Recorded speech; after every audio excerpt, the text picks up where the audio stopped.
Сәлем қыздар, бүгін сіздерге өте ерекше пирожки дайындап көрсетемін. Салмасы ерекше бұл пирожкидің. Міндетті түрде жасап көріңіздер. Қамыры өте жұмсақ, арасы шикі болмайды. Егер де менің видеом ұнаса, каналыма тіркеліп, лайк, коммент қалдыруды ұмытпаймыз. Мінекей біздің пирожкилеріміз өте керемет болып шықты. Ең алдымен қамырын дайындап алуымыз қажет. Ол үшін опора жасаймын. Бізге керек заттың барлығын описанияда қалдыратын боламын. Опораны шекер, ашытқы, ұн және де су мен сүттен дайындайды. Осыған барлық құрғақ ингредиентке жылы су мен сүтімізді құйып, жақсылап араластырып, 10 минутқа бетін жауып қоямыз. 10 минуттан кейін біздің опорамыз дайын, ол аппақ көпіршікке айналып көтеріледі.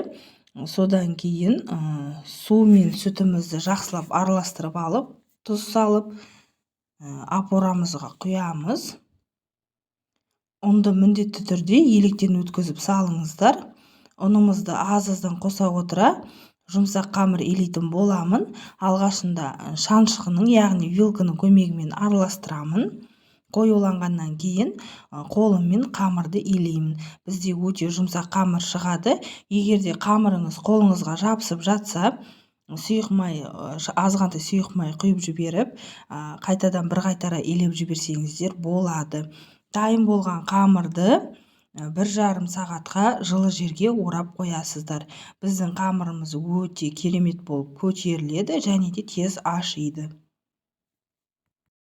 Енді салмасын дайындауымыз қажет. Ол үшін бізге майдалап туралынған пияз, азғантай чеснок және де өкпе мен жүректі мясорубкіден өткізіп алыңыздар. Осыны салып, жақсылап қуырып аламыз. Өкпені алдын ала бір қайнатып аласыздар. Дәміне қарай тұз, бұрыш, өзіме ұнаған дәмдеуіштерді қосамын. Салмасын дайындап алғаннан кейін оны суытып қоямыз.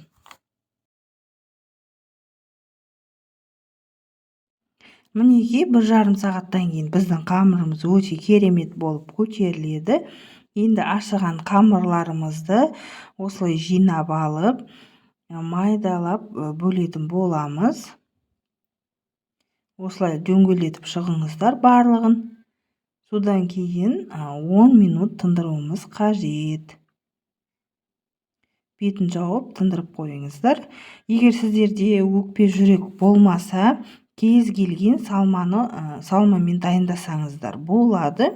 Менде үйде өкпе жүрек болғандықтан соны салып пирожки жасадым. Сіздер картошка қосып, капуста қосып, үйіңізде не бар, фарштан да жасасаңыздар да болады. Мінекей 10 минуттан кейін қолымның көмегімен осылай қамырымызды жайып жібереміз жұқа қылып, салмасын салып, жақсылап бүгетін боламыз. Пирожкидің барлығын осылай дайындап алыңыздар. Осылай барлық пирожкиді дайындап алғаннан кейін оны да 15 минут демалдыруымыз қажет. 15 минуттан кейін біздің пирожкиіміз көтеріледі. Табаңызға майыңызды құйып қыздыра беріңіздер. Қызған майда пирожкиді екі жағын қызартып пісіріп аламыз. Ешқандай да арасы шикі болмайды. Міндетті түрде жасап көріңіздер. Өте керемет болып шығады. Мінекей мынау 15 минуттан кейінгі түрі қалай керемет болып көтерілген біздің пирожкилеріміз. Енді осыны қызып тұрған майға салып алыңыздар. Міндетті түрде жасап көріңіздер. Сіздермен бірге болған Салтанат. Назарларыңызға рахмет. Астарыңыз дәмді болсын.